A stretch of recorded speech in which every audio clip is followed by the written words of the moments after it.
Selamat pagi Bapak, Ibu, dan saudara-saudara yang terkasih di dalam Tuhan Yesus Kristus.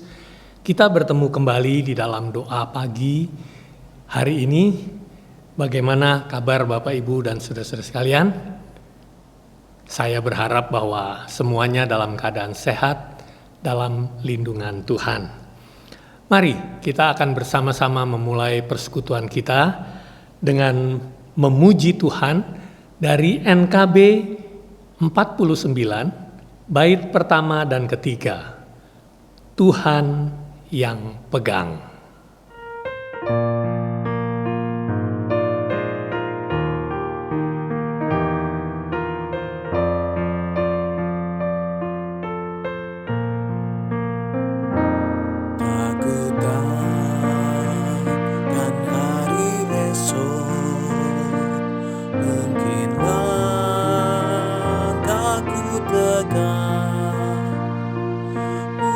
Surya ku harapkan, karena surya kan lenyap. Oh tiada ku gelisah akan masa menjelang. Ku berjalan serta Yesus, maka hatiku tenang. Banyak hal tak ku fahami dalam masa menjelang, tapi terang bagiku ini tangan Tuhan yang pegang.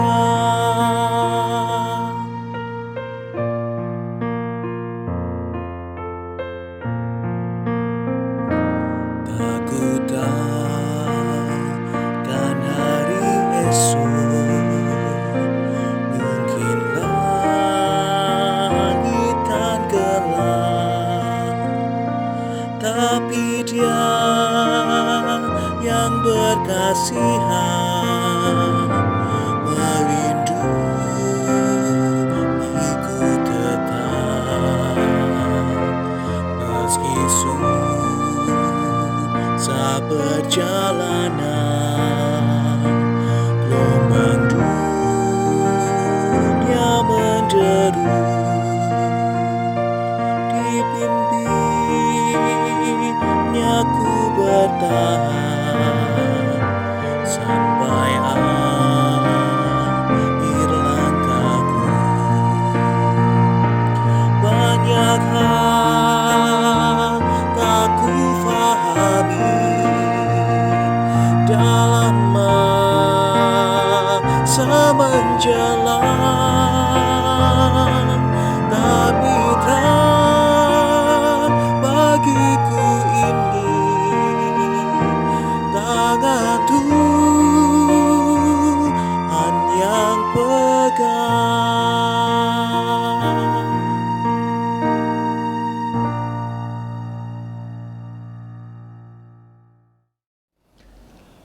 Ya, sebelum kita bersama-sama mendengarkan firman Tuhan, mari kita berdoa. Bapa di dalam surga, Engkau yang begitu mengasihi kehidupan kami sungguh bersyukur ya Tuhan, karena pada pagi hari ini Tuhan sudah membangunkan kami kembali dengan kesegaran yang baru. Dan kami percaya ketika kami mau memulai persekutuan pada pagi hari ini, kami mohon kiranya Roh Kudus yang memimpin dan menyertai kami. Berbicaralah kepada kami Tuhan, kuasai kami dengan Roh Kudus-Mu, sehingga kami boleh mengerti apa yang Tuhan ingin sampaikan kepada kami. Kehendak-Mu, isi hati Tuhan yang mau Tuhan nyatakan. Pakailah juga hamba-Mu ini Tuhan, untuk menyampaikan kebenaran firman-Mu seturut dengan kehendak-Mu. Terima kasih Tuhan, berkuasalah atas kami, berbicaralah kepada kami. Di dalam nama Tuhan kami Yesus Kristus, kami berdoa dan mengucap syukur. Amin. Mari kita bersama-sama membuka Alkitab kita dari Matius pasal 6 ayat 25 dan ayat 34. Bagian ini merupakan satu perikop di bawah judul hal kekhawatiran. Namun kita hanya membaca 2 ayat saja. Beginilah Injil Tuhan Yesus Kristus. Karena itu, aku berkata kepadamu, janganlah khawatir akan hidupmu, akan apa yang hendak kamu makan atau minum. Dan janganlah khawatir pula akan tubuhmu, akan apa yang hendak kamu pakai. Bukankah hidup ini lebih penting daripada makanan, dan tubuh itu lebih penting daripada pakaian? Sebab itu, janganlah kamu khawatir akan hari esok, karena hari esok mempunyai kesusahannya sendiri. Kesusahan sehari cukuplah untuk sehari. Demikianlah pembacaan firman Tuhan. Kita semua yang berbahagia adalah yang membaca, merenungkan, dan juga yang melakukannya di dalam kehidupan kita hari lepas sehari. Bapak, Ibu, dan saudara-saudara yang terkasih, pagi ini saya mengambil tema yang cukup menarik, yaitu khawatir adalah pilihan. Ya, setiap orang pasti pernah merasakan khawatir. Bahkan tidak sedikit orang yang diliputi atau dikungkung dengan rasa khawatir di dalam kehidupannya. Pertanyaannya, mengapa orang khawatir? Khawatir adalah sikap berpikir yang berlebihan atau terlalu mencemaskan tentang suatu masalah, suatu hal, suatu kondisi atau situasi. Ada perasaan takut, gelisah, dan cemas terhadap sesuatu yang belum terjadi dan belum tentu terjadi. Khawatir itu selalu berkaitan dengan sesuatu pikiran negatif dan sesuatu yang tidak sesuai dengan harapan. Tuhan Yesus mengatakan,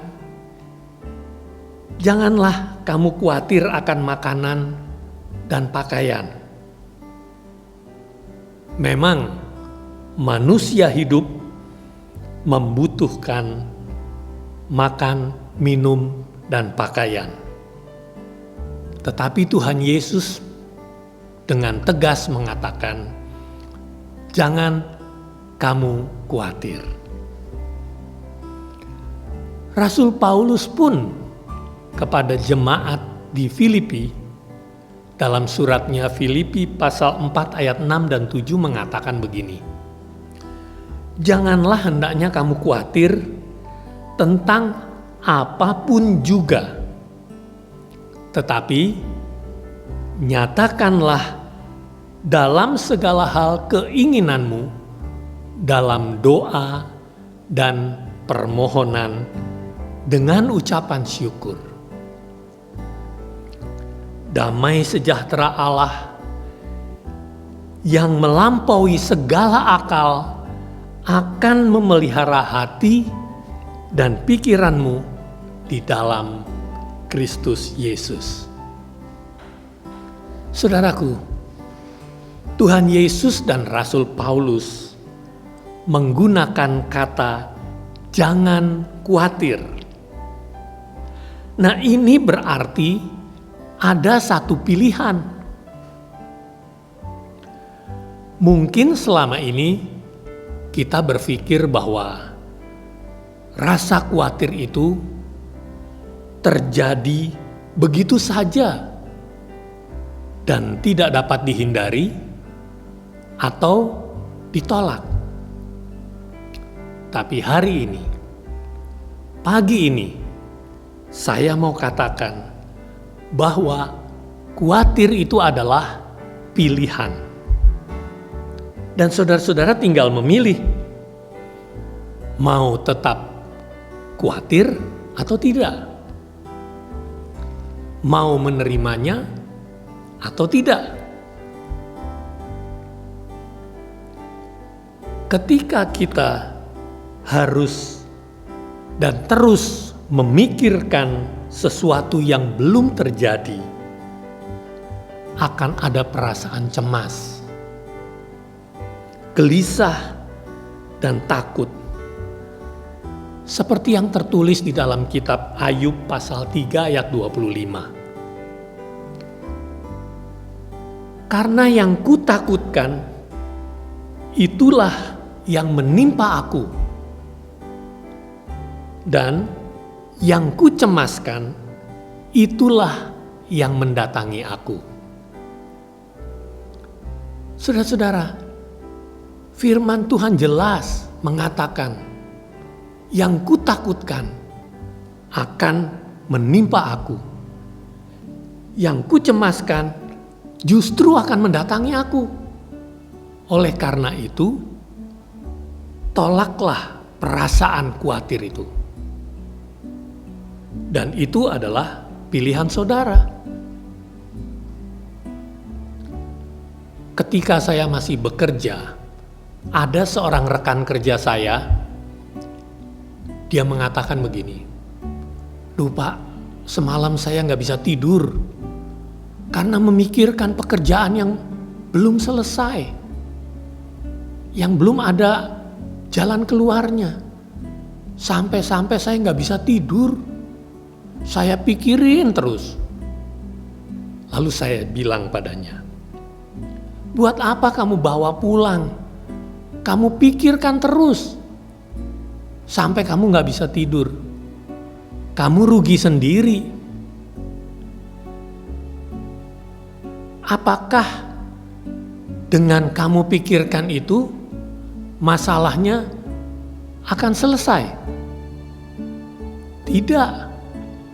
Besok pagi pun ketika kita memulai pekerjaan yang baru, masalahnya masih tetap ada dan belum selesai. Karena kita hanya kita pikirkan dan kita bawa itu sampai kita gak bisa tidur. Ya, saudaraku, kita sebagai orang percaya, Tuhan Yesus di dalam Matius pasal 6 ayat 34 dengan jelas mengatakan, kesusahan sehari cukuplah untuk sehari. Jadi kita gak perlu pikirkan itu sampai kita gak bisa tidur. Khawatir sangat erat kaitannya dengan iman. Semakin besar rasa khawatir, semakin kecil iman kita. Dan sebaliknya. Sehingga Rasul Paulus di dalam suratnya tadi mengatakan, nyatakanlah dalam segala hal keinginanmu kepada Allah dalam doa dan permohonan dengan ucapan syukur. Dan kita akan lihat hasilnya. Hasilnya apa? Damai sejahtera Allah yang melampaui segala akal akan memelihara hati dan pikiranmu di dalam Kristus Yesus. Saudaraku, ada sebuah kisah dari seorang yang berkulit hitam di Amerika bernama Archie Williams. Ketika itu dia berusia 59 tahun saat dia mengikuti ajang America's Got Talent pada tahun 2020. Siapakah dia? Archie Williams adalah seorang mantan narapidana di mana dia divonis, dihukum 80 tahun penjara atas tuduhan memperkosa dan membunuh seorang wanita berkulit putih. Saat itu usianya 22 tahun. Dan dia menjalani masa hukuman selama 37 tahun. Dan selama masa itu ada sebuah lembaga swadaya masyarakat LSM yang bernama Innocence Project yang mengetahui bahwa Archie Williams memang tidak bersalah. Dan lembaga ini berusaha membantu Archie Williams supaya dapat dibebaskan dari tuduhan dan dikeluarkan dari penjara. Namun gagal karena tidak mendapatkan bukti-bukti penunjang, bukti-bukti pendukung yang membebaskan Archie Williams. Sampai akhirnya seorang komisioner perempuan bernama Kimball berhasil mendapatkan data sidik jari pemerkosa dan pembunuh yang sebenarnya. Pembunuh itu pembunuh berantai yang bernama Stephen Forbes. Nah, apa yang menarik dari diri Archie Williams ini? Meskipun ia divonis bersalah dan dihukum 80 tahun atas apa yang tidak pernah dia lakukan, namun kita bisa mengambil contoh dan teladan dari Archie Williams ini. Paling tidak ada 3 hal yang bisa kita pelajari dari sikap hidup Archie Williams. Yang pertama, dia tidak membiarkan pikirannya terpenjara, sekalipun secara fisik dirinya dipenjara. Dia memilih pikirannya bebas. Yang kedua, Archie Williams memilih berdoa dan bernyanyi selama di dalam penjara, daripada memikirkan dan merasakan khawatir yang terus-menerus. Dan dia merasakan bahagia. Saudara-saudara, pilihannya yang tepat, keputusan yang benar dan tepat, seperti yang tertulis di dalam Amsal 17 ayat 22. Karena hati yang gembira adalah obat yang manjur, tetapi semangat yang patah mengeringkan tulang. Dan yang ketiga, yang kita bisa teladani dari Archie Williams adalah dia mempunyai iman yang luar biasa. Ketika dia masih di dalam penjara dan dia menonton American Got Talent, dia membayangkan dirinya ada di atas panggung American Got Talent. Dan dia sangat mendambakan berada di atas panggung itu. Dan saat itu ketika dia berusia 59 tahun, pada tahun 2020, dia berada di atas panggung American Got Talent. Meskipun pada akhirnya dia tidak meraih juara pertama, namun kita bisa melihat imannya yang begitu besar, yang luar biasa. Saudaraku, iman bukanlah melihat baru percaya, tetapi percaya maka kamu akan melihat. Ya, hari-hari ini saudara-saudara, berapa banyak di antara saudara yang masih merasakan khawatir atau bahkan terkungkung dengan rasa khawatir itu, bahkan terganggu dan memusatkan pikirannya pada hal-hal negatif yang belum pernah terjadi, yang belum tentu terjadi. Dan hal itu menjadikan ketakutan yang berlebihan, bahkan ketakutan yang tidak masuk akal, serta menjadikan diri kita panik.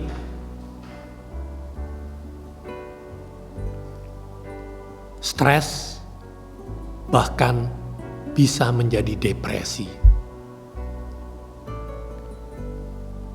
Saat ini, pagi ini, firman Tuhan mengingatkan kita untuk memilih jangan khawatir, untuk memilih tidak khawatir, dan naikkan doa serta permohonanmu kepada Tuhan, dan yakinlah bahwa kita akan merasakan damai sejahtera Allah yang melampaui segala akal,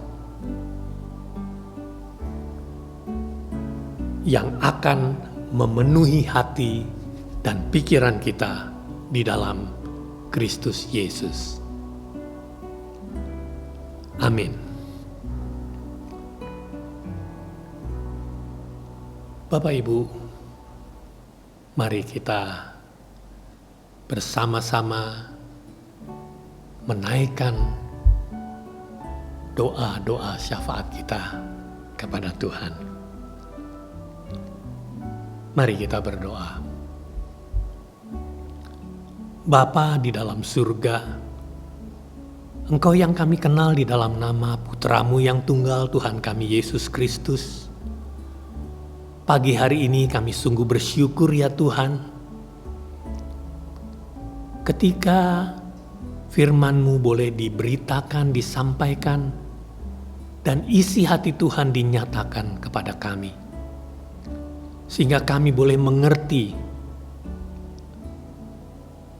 maksud dan rencana Tuhan di dalam kehidupan kami. Tuhan mengajarkan kepada kami untuk jangan khawatir. Karena itulah yang seringkali kami rasakan di dalam kehidupan kami. Secara khusus ketika masa pandemi ini berlangsung sudah setahun dan belum tahu kapan akan berakhir. Ini membuat kami merasa khawatir, takut, gelisah, cemas. Tuhan, pagi hari ini Tuhan membukakan kebenaran firman-Mu buat kami. Untuk kami memilih dan bersikap menolak rasa khawatir itu. Dan menaikkan segala apapun juga ketakutan, kekhawatiran di dalam doa dan permohonan kepada Tuhan. Dan Tuhan juga mengajarkan kepada kami untuk selalu mengucap syukur, sehingga kami boleh merasakan damai sejahtera di hati, di pikiran yang Tuhan berikan kepada kami. Kami juga boleh belajar untuk mempasrahkan diri dan menyerahkan segala kekhawatiran kami, ketakutan kami, dengan menolaknya, dengan iman. Terima kasih Tuhan untuk firman-Mu yang menguatkan dan meneguhkan kami. Saat ini ya Tuhan, kami juga masih berdoa untuk seluruh isi dunia ini Tuhan. Di mana pandemi COVID-19 ini masih terjadi. Kami sungguh bersyukur ketika vaksinasi sudah dilaksanakan dan kami percaya bahwa pandemi COVID-19 ini akan berakhir, akan terhenti. Dan ingatkanlah kami juga Tuhan untuk selalu menjalankan protokol kesehatan yang ada, yang ditetapkan oleh pemerintah, supaya kami terhindar dari tertular virus corona. Engkau berkati juga tenaga kesehatan yang sampai saat ini masih terus berjuang untuk melakukan vaksinasi dan juga perawatan bagi mereka yang terpapar. Kami percaya Tuhan yang memberikan kekuatan kepada mereka, Tuhan yang menolong mereka. Terima kasih Tuhan. Kami juga berdoa untuk para lansia, mereka yang sangat rentan, lemah di dalam kondisi fisik. Biarlah Tuhan yang memberikan kekuatan. Kami berdoa untuk saudara-saudara kami yang sakit, kiranya Tuhan yang pulihkan. Terima kasih Tuhan, Tuhan yang berikan kekuatan, penghiburan bagi mereka yang ditinggalkan orang-orang yang terkasih, yang Tuhan panggil pulang. Karena COVID-19 ataupun karena hal-hal lainnya. Tuhan, terima kasih Tuhan. Kami juga berdoa untuk kegiatan gereja-Mu yang masih melakukan ibadah secara online. Tuhan, biarlah ini tidak mengurangi sukacita kebersamaan dengan saudara-saudara seiman. Dan kami sungguh bersyukur ya Tuhan, ketika iblis mau menghancurkan persekutuan, tetapi justru ibadah-ibadah di rumah yang boleh terjadi, yang terus menguatkan dan meneguhkan. Karena kami tidak terikat dengan gedung gereja, tetapi kami sungguh terikat di dalam kasih Kristus. Terima kasih Tuhan. Kami percaya Tuhan yang menolong setiap kami, dan secara khusus gereja-Mu. Biarlah melalui program-program yang dibuat, direncanakan, semuanya dapat membangun iman kami. Meskipun kami tidak bertatap muka, tapi kami tetap merasakan pertumbuhan di dalam iman kami. Terima kasih Tuhan. Masih banyak yang ingin kami naikkan doa, permohonan kami. Dan kami percaya Tuhan mengetahui segala apa yang ada di dalam hati kami. Dan juga yang ada di dalam diri jemaat-Mu yang saat ini ada di rumah mereka masing-masing untuk menaikkan doa syafaat mereka. Terima kasih Tuhan, dengarlah doa kami yang kami naikkan hanya di dalam nama Tuhan kami Yesus Kristus, Tuhan dan Juru Selamat kami. Amin. Bapak, Ibu, dan saudara-saudara yang terkasih, kita sudah mengakhiri persekutuan ibadah pagi hari ini. Kiranya Tuhan sendiri yang memimpin, menyertai di dalam segala aktivitas kita pada hari ini. Dan pastikan pilihanmu untuk tidak khawatir. Selamat berkarya, Tuhan Yesus memberkati. Amin.